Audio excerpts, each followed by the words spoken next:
defined by integrity, sovereignty, a common ethos, discipline, and shared values, honor beyond aid.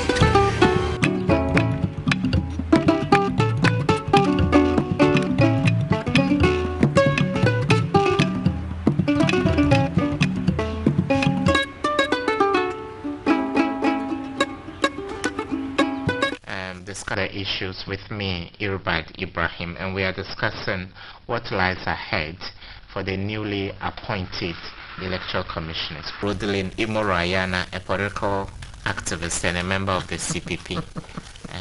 Thank you so much, Rodelin, for making time. Professor Bafo Ejumendua, a governance expert. Sir, we take a quick commercial break and have a look at what happened at the seat of government to Jubilee House when His Excellency the President swore in Ms. Jean Mensa and 3 others.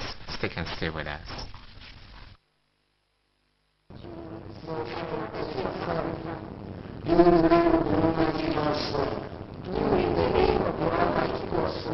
Mrs. Jane Adukwai Mensa, the chairperson of the Electoral Commission, Dr. Bosman Asari, Deputy Chairperson, Mr. Samotete, Deputy Chairperson, and Ms. Adjo Abrefa are now formally in office. A few weeks ago, the President, upon a suggestion by a committee set up by the Chief Justice, removed Madame Charlotte Osei and her 2 deputies from office on the grounds of gross misconduct and incompetence. These 4 persons are therefore filling the vacant positions at the EC. The appointment of the 4 persons were upon the advice of the Council of State after their nomination by the President. The Council of State, in preferring its advice in its letter dated the 26th of July 2018 to the President on their appointment, stated that, and I quote, they were all eminently qualified to hold their respective positions and therefore recommended that they be appointed accordingly. End of quote. Let the events of the past year guide you. Remember that now more than ever, every single decision you take will be scrutinized to the letter. That, however, should not scare you. And indeed, let no one try to cower you to submission. On the contrary, let this expectation of the Ghanaian people spur you on to great heights. And above all, work so that the will of the Ghanaian people is upheld. The President charged them to immediately focus on the odious tasks ahead. As you begin work, you will find no honeymoon period. Neither will you be afforded the chance to settle in to your new responsibilities. On your desk, Madam Chairperson, will be the recommendations of the report from the Broby Commission of Inquiry on the creation of new regions, which, in accordance with the teachings of the Constitution, I have forwarded to you. The Commission, as per the recommendations of the report, is to organize referenda in the 6 areas of the demand for the creation of new regions. The nationwide referendum on Article 55, an entrenched clause, to determine whether or not full democracy should be extended to local government, the 2019 District Assembly elections, the registration of eligible voters for the 2020 elections, and the conduct of the 2020 presidential and parliamentary elections are all matters which are immediately before you. The new EC chairperson, Mrs. Jane Mensa, on behalf of her colleagues, promised to work with integrity. Chairwoman or chairperson? Chairperson, yes, being accused by her deputies and others, and then eventually some members of the commission itself spearheading a petition, then you have to worry, because even if you are stayed on, the question will become whether the internal dynamics will make the commission function the way it's supposed to function. So for me, that was the disturbing part. Only a tragedy, but you don't think it was justified? As for justification, I guess I'm citing the internal challenges that she had with her own colleagues. That is, I think, perhaps if I have to justify it, that's where I will stand.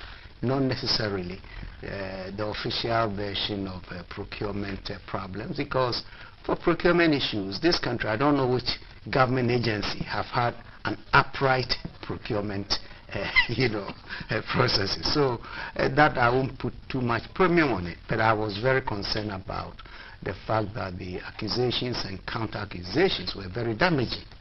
It was very damaging in my view, to the extent that I think it had really destroyed any possible reconciliation that will make the officials work as a team. I need to have a team. This is not a one-person job. It's a team. A little bit of history before I move on to Rhodolin.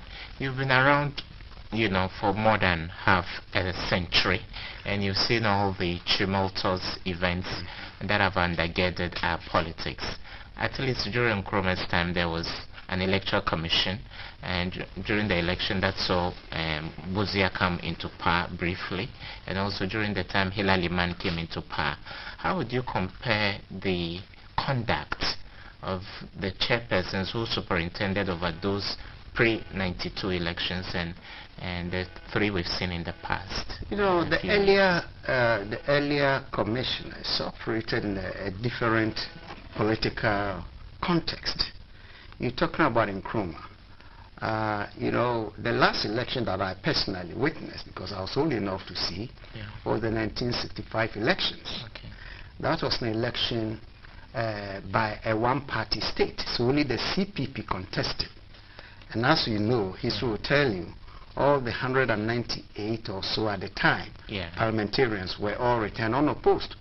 And the president was just given acclamation by parliament confirming his position. So it's a different political context. Okay. So in that respect, you cannot compare that at all to what we are witnessing in the Fourth Republic. Subsequently, improvements were made. But then again, political maturity as a nation was still up and coming. But I think they were relatively decent. But it's not like today where we have the advantage of transparent boxes. I remember some of the past elections where when you enter, just a huge wooden box and a policeman will be standing right next to it and telling you what to do. I saw that myself, So I think we've come a long way. And I think since '92, we have really advanced our electoral democracy. What has happened recently, I think we can put behind us and look forward to the future with this new set of people who hopefully will learn from our history and what has happened and work as required by the law and also by the expectations of all stakeholders. Okay, maybe we put the history a little behind. We brush it aside. Rhodolin has got CPP biases. She will take us through Nkrumah I'm not going to take it through. Rhodolin, this is a very fine woman whose competence and academic credentials are unquestionable. You said you had an encounter with her with IEA. Of course, Prof, as a founding member of CDD, CDD has also given her appointment a clean veil of health, going beyond the fact that we needed to douse the testosterone that was so charged in the choice of males as chairpersons. Beyond the female factor, what else do you think Ms. Jean Mensah is bringing onto the table? I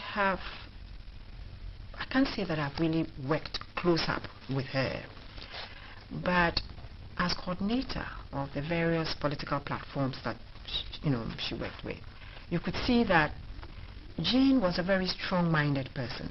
She had a skill to communicate very well. She was patient. She's very tolerant. Jane comes across as somebody who is out there looking for excellence. Those little things.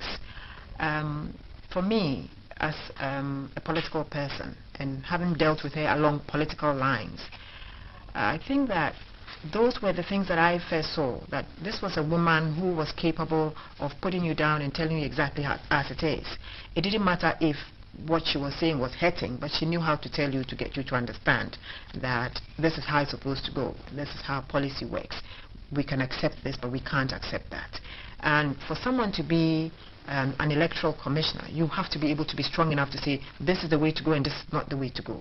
So if you can't get that kind of person who's going to be fair, assertive, also, it's going to be difficult. And that's the kind of woman I saw. I I think that President Mills also saw a bit of that in her, to have added her up to the committee that was looking for this constitutional review. So you can see that throughout her time with policymakers and whatnot, she's proven herself. That's the one thing that I know.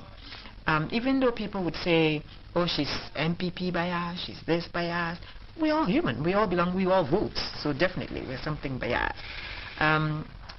Looking at Afari-Gyan, if we're going to do comparison of Jane and maybe Afari-Gyan, Afari-Gyan has been there, God would say, from 93 till 2015. So he's been through the mill. Whatever mistakes that were made, he corrected as he went along, and he perfected a situation. Yeah. You understand? Yeah. So political parties and civil societies were able to work with Afari-Gyan, and we expect that we should be able to do the same with Jane. That's the way I see it. Afari-Gyan did not do the kind of pre-appointment activism and advocacy that Ms. Jane Mensah did. So how can she brush off those perceptions of party alienation or sympathy? I don't think that we can say that Afari-Gyan did not. Afari-Gyan's time and this time are two different times. You would know that we are more politically aware now and politically active as a people. Afari-Gyan's time, although he was there as EC, we accepted him as he was. Whatever he came to the table with, we took. But now you can see that we scrutinize. We are more into scrutinizing people now. We are more alert now than ever before. You understand? Yeah. And for that purpose, you would need a certain type of person, and it happens to be Jane at this time. Okay. Prof, you had a stint with the United Nations, and even though electoral commissions across Africa are seen to be domestic actors, the international community has a stake. What has been the reading of the international community about what is expected to be a pristine independence of our commission? The independence of electoral commissions has always been a challenge in most countries. First, the way commissioners are appointed is an issue for some people. And then even where you have a system where perhaps a body is constituted without necessarily the president's role, still it's a problem.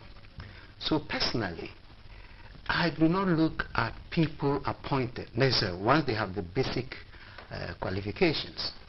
What is very important for me is the system, the electoral system that a country has given itself. If you take the Ghana experience, for instance, like Afari-Gyan used to tell political parties all the time, and I think Justice Atubuga repeated it during the trial. He said, look, elections are won at the polling station. That's how our system is. And I think if a political party has the capacity to monitor and work hard at the polling stations, you can easily determine. The last election, for instance, some of the parties got to know the results before even the electoral commissioner was able to announce, So that is the system. And I wish that we can continue to build the system rather than worrying too much about whoever is placed as the chairman. Because if the system works, the chairman or the members of the commission have little to do with the outcomes. That's the way I believe. Now, talking about other experiences elsewhere, I was in Tanzania for 4 or 5 years, and I did actively engage as a UN person in the elections during the period. And I know that their problems are different from ours. Because this is a country with an island called Zanzibar across the ocean with a different political orientation, predominantly Muslim. And the mainland also has Muslim but predominantly Christian, which works into their political dynamics. And also not to forget that they had a long period, 28 or so years of one-party rule by Nyerere. And all of these historical incidents have impact on what they do currently. So it's a different context, but they do try to have a good system. They do try. There's always a debate. In fact, every election that have occurred in Tanzania, you find that the opposition will raise hands like anywhere else. In Liberia, I was again fortunate as a UN person to be actively involved in the elections of 2011, and Again, it's a different system, a post-war situation. Their systems are very weak, infrastructure very, very weak. So what can you expect? So when donors or external observers are talking about independence of the commission and free and fair and all that, I will have to put it in the context. Because first of all, there's nothing like truly free, fair elections. There's not, in my view, and I've witnessed so many elections in Africa, you know, about, so there's nothing like that. But I think what is important is to look at infractions that are crucial, that can affect the outcome. For instance, if there's a mass attempt to divert votes to one party, or if in a particular area it's declared a no-go area and only one party has a presence, and then of course if the Electoral Commission itself is so poorly constituted that they are almost subservient to the ruling power, then you can begin to question, you see. So my experience, again coming back to Ghana, is that we should be putting more emphasis on the structure that we have created, strengthening them and giving them what they need. Usually here the government, for all kinds of reasons, is not able to release funds until a few months to the elections. But if you consider the amount of work they have to do, if you wait that long, then you are crippling the effectiveness of the commission. So I think that we are fortunate in so many ways that our system is there if the political parties cooperate.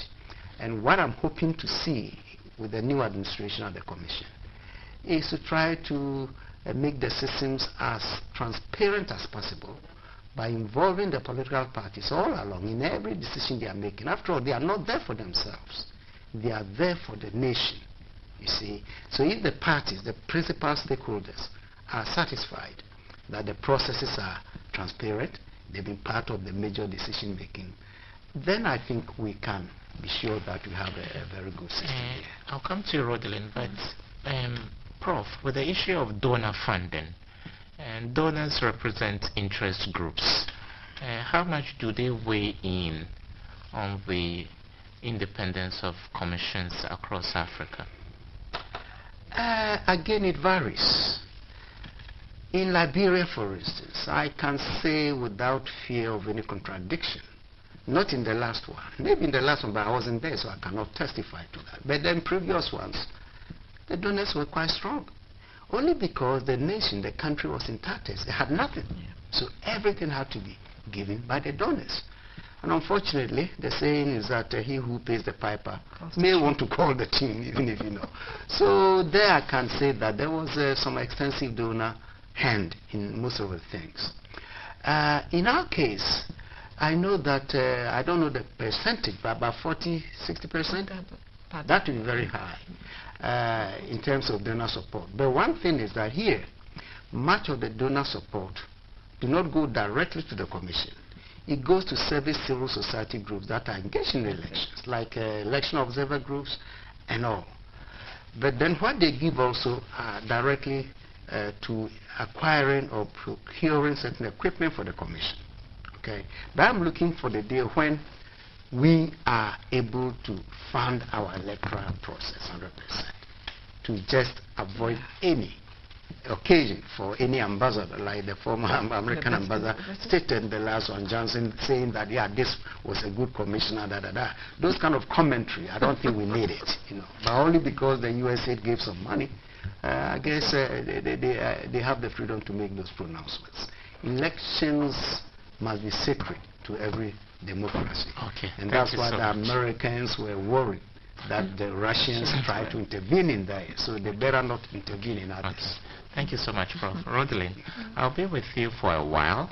And first of all, let's go into the nitty-gritty of the election. Prof mentioned what happened during the election petition. Think sheets, you and I were not there, and a host of other further and better particulars. It was quite a very interesting moment. If I may ask, what are some of the electoral reforms you think the new commission would have to work on, so the challenges that, you know, bedeviled as in previous elections wouldn't recur? I think that most of what we call the smaller political parties, of which my party is one, feel that this whole idea of officers and staff, we should work at it, because in today's world, people are not roaming around looking for offices. People have offices even in their briefcases, on their phones. You can do business. And running political parties are not cheap this part of the world. So if you insist, then it means that you're actually stopping other people from having a say. Because whatever happens, you will always continuously say that they do not meet the requirements. Whereas you do know that these are some of the things. And I think that you should also work towards political party funding.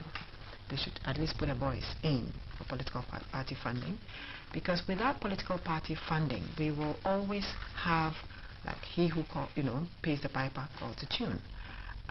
Then also, we do know that without political party funding, that thing called corruption always rolls its head, because we spend so much trying to get elected, and once we're elected, we have to do so many terrible things to get those monies back. Do you understand? So they will have to look at the finances of political parties also. The major reforms that we need is just the independence, total independence of the Electoral Commission. Because I can assure you, when you go out there campaigning and voting day, you go and stand there and you see somebody, one person, coming to cast a vote 20 times. One person. Without anybody stopping. And I have come across even EC staff standing there with it, with a list and ticking. You go, you come, different people's names, and one person is ticking. I think that we expect that she'll be able to sit with us more. If I had my elections director here, he would be able to tell you more about those reforms that we would want. But on the whole, we just think that more funding, and more education. I don't think EC does any education. They don't. We expect the NCCE to do the education. They don't get enough funding, and therefore they do not know how to go around it. And then when it comes to elections, they rush. Then the government also doesn't fund.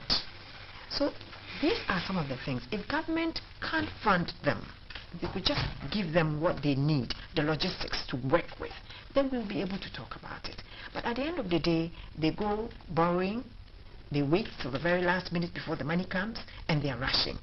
This present EC is going to be saddled with so much.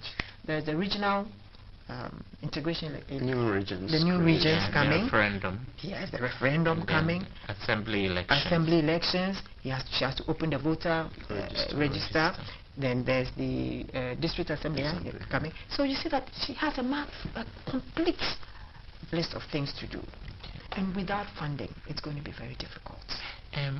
Rodlin, I'll engage you on a few things: funding, outreach, and then the appointing authority. Would you say that what we've seen in the past few weeks is an aberration from the norm? If a new government would appoint its own electoral commissioner, don't you think we would be setting a very bad precedent? That's what everybody is thinking, and that's what I think also. Or you think we can weather the storm? I think we can weather the storm. Just like Prof said, it is not the individual there that's going to win an election. We win elections at the polling stations. That one person, as EC, is not going to be capable to do anything if we are vigilant. Exactly. We have to be vigilant. That's the whole thing. If you look at the EC's office, everyone's job is cut out. She's to regulate, to supervise us. You understand? She's got her own job cut out for her. Then we have those in the district also having their own jobs cut out for them. Which means that if we as political players can be vigilant, there's no reason why we should go accusing her of doing, the untoward. I was surprised because something had been bugging me until this whole saga of the past events with this EC came, that there was even a ballot box, always a ballot box kept somewhere, or they generate a polling station okay, to give somebody an upper hand, so that if they see you're losing, they bring that ballot box in from a generated polling station. For me, if we had been vigilant, some of these things could not have happened. Okay. I'll ask you two more questions, then I'll go to Prof. Some of the people that were at the forefront for third force parties, smaller political parties like yours, the CPP, I can at least speak for PPP because I was the peace ambassador for the election in 2016. The smaller parties felt they were not treated fairly. Concerns they had were brushed aside, and they paled in the shadow. They were, a pale shadow of their former selves, because undue advantage was given the two major political parties, the NPP and the NDC. Would you say there needs to be regulation, or we need to put a cap on how much money we can splash on a political campaign so that we can prop up the smaller political parties that don't control big purses? But that's the whole idea. The smaller parties are as relevant as the bigger parties. What the smaller parties were asking for was a bit of consideration, because we don't have the funding. That was why I started by saying offices. If you ask a small party to provide 2/3 of districts' capitals with offices, and you know very well that you can't just go and take an office, leave it empty for 4 years, because you cannot afford it as a small party. The bigger parties might be able to do that. So if you're an electoral commissioner and you cannot even be considerate when it comes to such things, you're not able to relate to the problems on the ground by us telling you that, look, we can do this thing in a different way. That is, allow us to have our websites. Okay, even today, if I want to get you a CPP member and maybe Asankrangwa, my chairman, I can get you his number. You call him, he'll meet you. Whatever you want, he will provide it. But I don't think that it is fair to ask me to get him an office when all you need is to get the person. What is it that you're looking for the office for? We can do everything we want now on our phones. Are you getting me? Okay. So the smaller parties are asking that at least if we are funded, we cannot cap it. You see, capping it becomes a problem unless we are really well structured. And as it is now, we are not well structured, even as a nation. You understand? You cannot even tell how much each political party puts into an election. We only assume. So to come out even and say that maybe we're going to fund to this amount, or what kind of criteria are you going to use? To say that maybe if you have, you see, it's a catch-22 situation. Yeah. You must have seats in parliament maybe to get funding, or you must have gotten a certain number during an election to make up for the fund. But you need the money to go out there and canvass for the people. So if you don't have the money, you can't even get the people. You understand? Yeah. So all they're saying is if it's going to be given, then it's going to be across board. Okay. Thank you so much. Doc, a potpourri of concerns raised by a frontline actor for the CPP. Considering your background in diplomacy and negotiations, a shadow government, the main opposition party, has come out clearly to say it won't collaborate or cooperate with the new electoral commissioner. How can we find our way if the political party that is next in line to come to government in the next 4, 8 or 16 years, only God knows when, says it can't work with the new electoral commissioner? Isn't it a cul-de-sac? Almost like that, but there's a way out. I think the burden is on the new electoral commissioners, the chairperson in particular, to undertake what I might call private diplomacy, contacting all these relevant stakeholders and having some serious discussions and impressing them with her determination to have a commission that is truly independent and transparent. I think the party that is insisting on what you just said is simply looking for a way to ensure that the system will be more transparent and nothing will be done against their interest. So if these assurances are given, I'm sure they will more than cooperate with the Electoral Commission. So I think there's a way. It's a matter of the personalities involved here, how the chairperson will conduct herself, how the approaches to these parties will be, and I suggest strongly that the IPAC should be quickly activated and give the platform to all the parties to face up to the serious challenges that they may have. Everything is possible, and I think this is one of the least things I'm concerned about. If only the new chairperson can undertake the kind of measures I have just recounted. Okay, so I think there's hope. We can move forward. I am very sure the dominant opposition party is not threatening to undermine our democracy. I don't think that's what they mean. They love the democracy. In fact, to a large extent, their antecedents helped to bring the Fourth Republic about, so I don't think they have any intention of undermining it. It's just a matter of how they negotiate and try to reach consensus on these sticky issues. So I'm very hopeful that they will. And Rodley mentioned that many of these institutions that are appendages of the EC are dormant until a few months to an election. The Inter-Party Advisory Committee, does it work all year round or through the 4 years so that it would have the efficacy, so to speak, to tackle some of these concerns? Yeah, see, the IPAC is not a constitutional body. It's not a legal entity. It was just a voluntary structure created after the 92 Constitution that has done very well in enhancing our electoral processes. So there's no rule as to when it can be assembled and when not.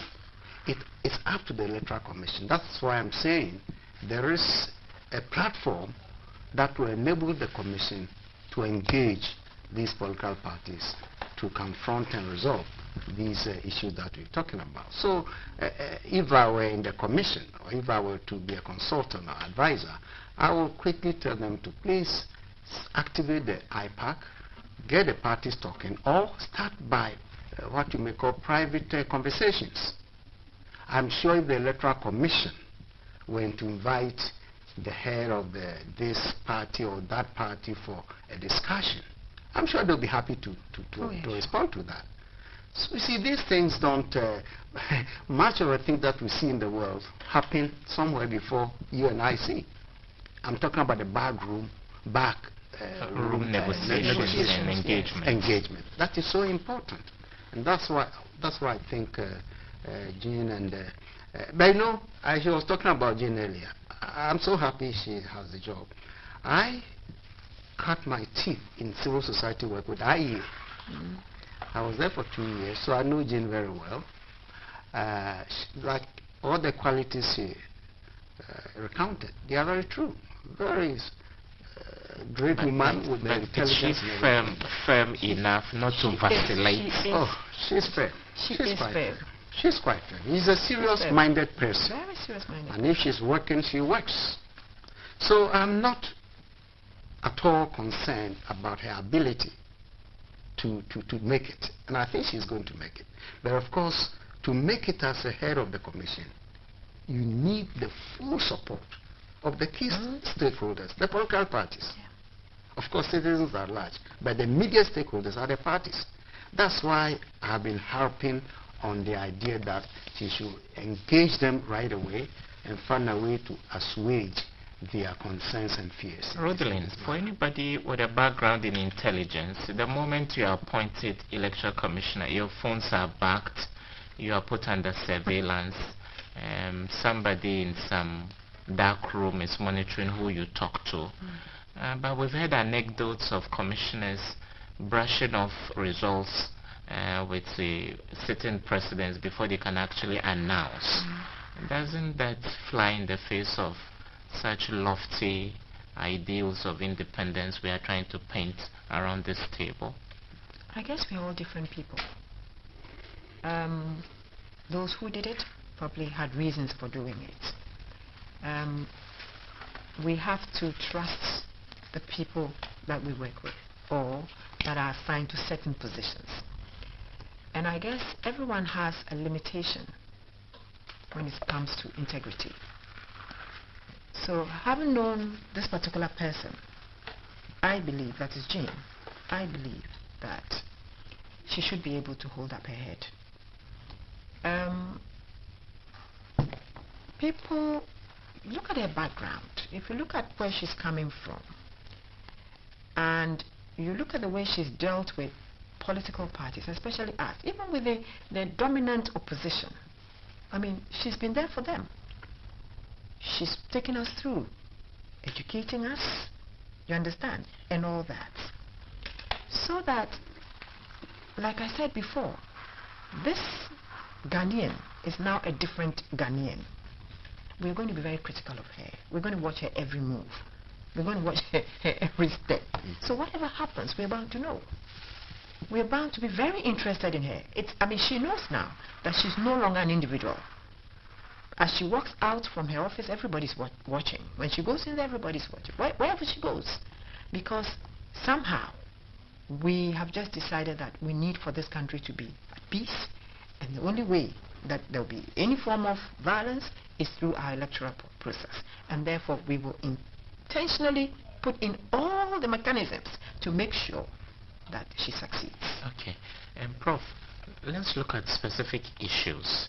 The National Identification Authority is on the cusp of starting a nationwide process to register all of us biometrically to get Ghana cards. How will the Ghana cards play into the brouhaha that surrounded the integrity of the voters register going into 2020? Actually, I wish we succeed with this initiative to the fullest extent. Now, I'm saying this because of my experience in Tanzania. At the UNDP in Tanzania, we initiated a similar process to get the government to accept that one card should service almost all the services of government. In other words, with the one card, you don't need to have a different card for this, a different card for that. Okay. And we're in the process of getting that when I left the country. At the moment, I don't know whether they succeeded, but the government was very serious about that. In the same way, my hope is that if the Ghana card is made the way we've been told it is, then it will help to avoid the situation where towards every voters register, we have a problem. Whether it's multiple registrations or quadruple registrations or whatever. Because if you do it well and the data is well collected and coordinated, it's easy. Like elsewhere, if you are driving, even driver's license in the US, if the policeman stops you and gets your license, he goes back to his car for about 5 minutes before he comes back to you. They don't ask you any question. The first thing, your license. Because before they talk to you, they will have checked your whole record. Yeah. The whole record. Impressive. So I'm hoping this is what we're trying to do. If that's the case, then we are good. Every year, registration of voters alone, you know how much it costs us? Million, at times 90 million. And you want to do that every 4 years. When in fact, a well-established card with a good database is all you need. Of course, there should be a system for renewal if necessary, and if death occurs, to eliminate it. All kinds of things that we can do. So I'm saying, if this is successful, and it's on the line that I'm thinking it is, then we are saving ourselves not only money, but peace of mind. Okay. Rodlin, Ghana card and the voters register, we don't have social security numbers. As we speak this minute, hundreds of babies are being born in Kolebu, Komfano, the police hospital.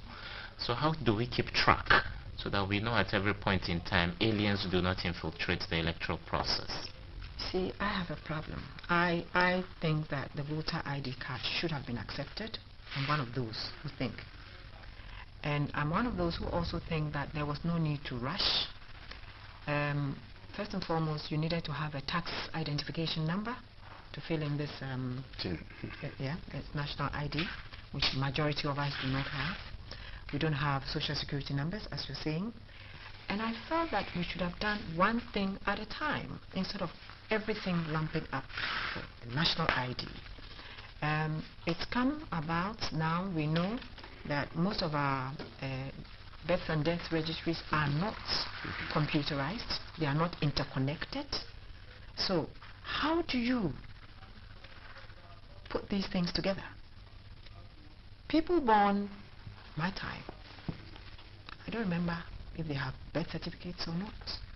And these are people that, some of them, our country is not fully literate. We have a lot of illiterates, that's one. And I keep saying, I told someone said, there are a lot of aliens in this country. Who are the aliens? Are you talking about the Nigerians who were born here, had their children here, and left, and they've come back? I have met quite a few of them. They went to schools here, they had their homes here, but you talk to this person, and the person is speaking Twi, but you know that he's a Nigerian. You understand?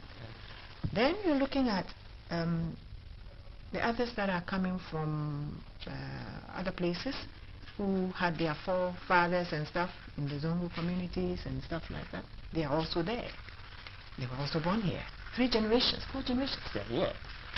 So for a country that is trying to kind of like live at peace with one another and knowing the diversities that we have, I thought that, look, we could go with the voter ID as well to get our national ID card. But before then, let us regularize side by side. You see, you could start regularizing from now. For instance, schools, like in the various schools, all schools. When children come to school, some would come with birth certificates, some don't have. So if you insist on every child having a birth certificate, and we get them captured in the national ID, then afterwards you go from the KG side, primary, you get them all lumped up. Then we come to the universities. Then we do that. Gradually, we will be getting everybody inside the bowl.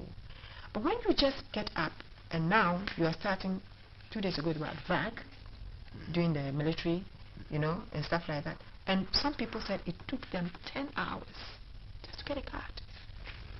Because of a situation where you're asking for TIN number, they don't have. Social security, they don't have. You know, these are things that are alien to us right now.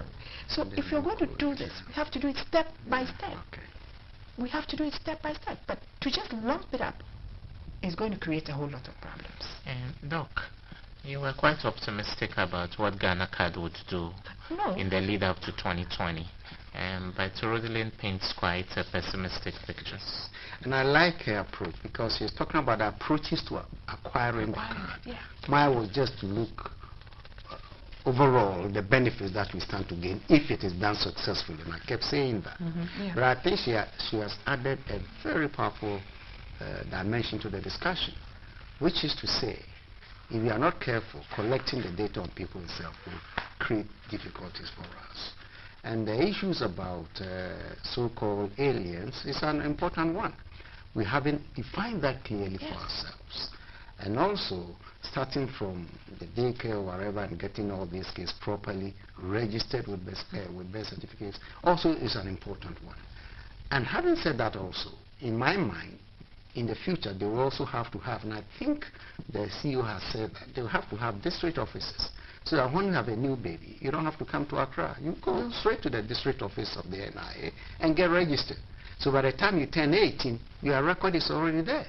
Then there'll be no need for voters to register because automatically the system will pick those who are 18 and they are registered. You see, that should be the system. But as I sit here, frankly, having critically examined the technicalities of how these are done, I hope it is part of it.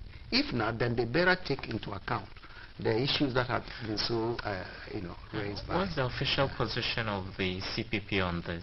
Are you participating? We're asking that the voter ID card be accepted, because otherwise we're going to create a disenfranchisement for lots of people. Okay, so let's make some progress. Prof mentioned, interference by other countries in the electoral process. And therefore, I believe the issue of cybersecurity, hacking, because the former electoral commissioner, before she declared the results of the 2016 election, came out clearly to indicate that their systems were compromised, the server was compromised. So how much of a factor? And you can't imagine what young people, tech-savvy people, can do with a smartphone or a laptop now. So what role do we have to play? Then social media and all that. What kind of outreach do you think we need? As it stands now, cybersecurity is a worldwide problem. It's everywhere. And these days, young people are getting more sophisticated in its use. Talk about using it in the banking sector, breaking into people's schools and stuff. What we can do as a people is first and foremost to start, this whole process of making the Ghanaian a bit more nationalistic, patriotic. We have to start getting people to be patriotic, honestly. Because if you're a patriot, you would not do the things that, would actually mar a rather maybe peaceful election. You wouldn't. Young people have to be spoken to. You can use the computer, you can use your knowledge for positive things, but not this kind of thing. Also, I have always said that this country is not ready for everything IT. We are not. And therefore, we still have to go manual and then IT. Manual because if you're going to talk about, using IT throughout, imagine you picking your numbers from somewhere like in the Upper West region. And even though you're saying, you're transmitting, somebody hacks through it, you're not going to be able to get it. But if we were to consistently say, okay, we will take this, but we'll still take the manual as well. You understand? Because I always used to say that if you have your votes counted at the polling station and it's all in the pink sheet or whatever sheet, and you take a drive through the roads in Upper West, you can easily change the ballot boxes anywhere. Because it's a long stretch of road, no other car is passing. Nothing. Sometimes your mobile phone is not even working. Are you getting me? So for me, first and foremost, we have to get people to be more alert, to be more patriotic. That's number one. We have to also get political parties involved, talking to each other and talking to our members and our people about the need for us to be truthful and honest about these things. And Prof, it's a shame that when you go to the websites of some state institutions, the last time they were updated was like 27. 1 year or 2 years ago. Oh, some 10 years ago. Yes, some don't even have any online presence. Don't you see this IT deficiency or deficit as one of the problems within the Electoral Commission? Does it have a robust IT department? They will tell us they do have one, and it's protected against hackings and all that. But if what Charlotte said prior to the announcement is to be taken seriously, that means that in fact they do not have a well-protected IT system. Then of course the issues that have been counted again by my sister here, they are real, because even though Accra is like anywhere else, but Ghana is not Accra. The areas you mentioned, at times there's no connectivity and all that. That is also very true. But I think I'll come back to the original point of elections being won at the polling station. Okay. Because like you said, if the polling station is well structured and organized and with the parties alert, the transmission of the result from the polling station to Accra will not, for me, it will make a difference. Because you have a copy of the pink sheet, I have a copy, one is posted on the wall as the Supreme Court ordered, one is there. And people have their cameras, they've taken the pictures. So how come a result from that angle to the so-called strong room be changing the air? You see, so you have means to check that. So even though I do agree that perhaps, of course, obviously our technological advancement is not to a level where we can be very comfortable. And I don't know if we will ever get there. Why? Because America, with all its technology, was almost penetrated by the Russians. You know, and from what we are hearing, they did it successfully in some European countries also. So I don't think we can put our faith 100% in technology. but it helps. And I think added to that would be the manual thing that he mentioned, because physically you are there, you've taken your record, it will be protected. So I think we should just continuously work to secure the system at the EC, whilst at the same time the parties becoming more sophisticated in how they monitor the elections and the results. In closing, and I'll give you a cherry bite each. What piece of advice would you have for Jean Mensah and her team? Well, I'd like for Because Jean 2020 has to be transparent, Yes, it has to be free, it has to be fair, That's it. and above all, it has to be peaceful. So she has to come on board with an open mind. And she has to be very, very transparent in dealing with all political parties. She mustn't be seen to be taking sides with anybody. She has to try to be neutral. The electoral office, luckily for her, she's got Tete. Tete has been there. He's been there quite a while with Afarijan, so at least they're not all new.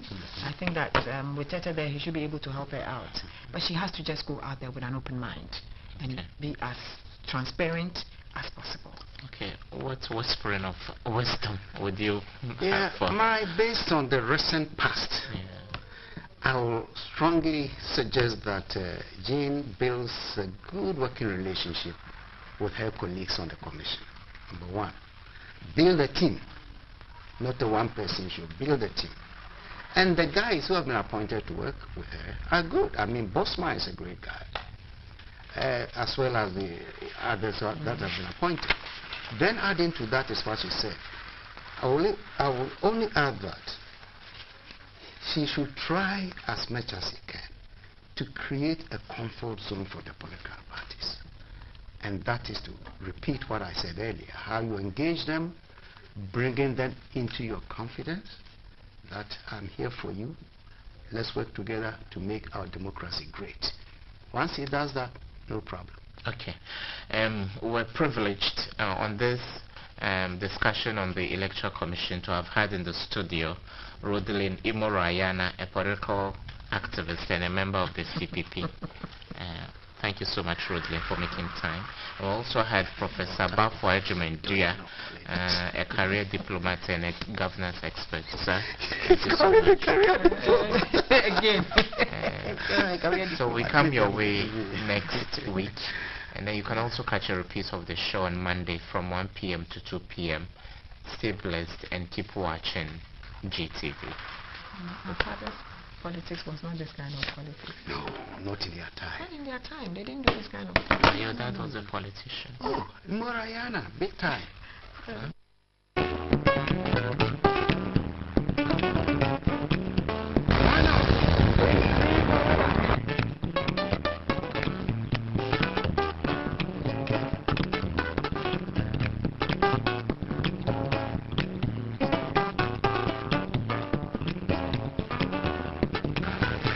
Defined by integrity, sovereignty, a common ethos, discipline, and shared value, and beyond age.